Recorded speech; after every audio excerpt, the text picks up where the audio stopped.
আসসালামু আলাইকুম, সবাই কেমন আছেন? গরুর মাংস তো অনেক রান্না করেই খেলাম, চলেন এবার মাংসের বালাচাও করে খাই।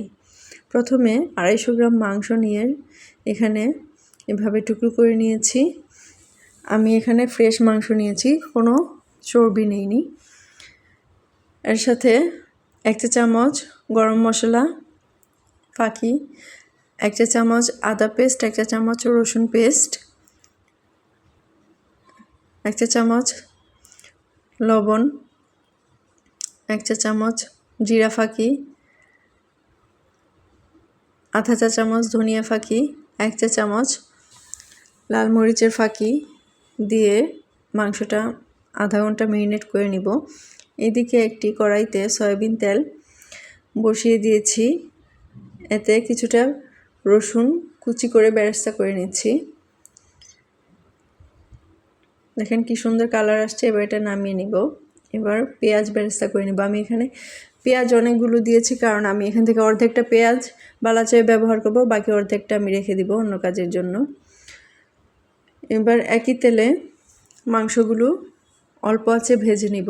ঢাকনা দিয়ে ঢেকে দিতে হবে, যাতে মাংসটা ভালো করে সেদ্ধ হয় এবং ভাজা হয়, সুন্দর করে পুড়ে না যায়। তো আধা ঘন্টা পরে দেখেন মাংসটা কি সুন্দর ভাজা হয়ে গেছে। এবার এটা নামিয়ে আমি ব্লেন্ডারে ব্লেন্ড করে নিব। তো আপনারা এখানে শুকনো মরিচ 3-4টা টেলে মাংসের সাথে ব্লেন্ড করে নেবেন। আমার আগে থেকে টালা ছিল, ক্রাশ করা ছিল মরিচ, আমি সেটা এখানে ইউজ করে দিব। কিছুটা ইউজ করে দিব ব্লেন্ড করার সময়, আর কিছুটা আমি মাখানোর সময় ব্যবহার করব।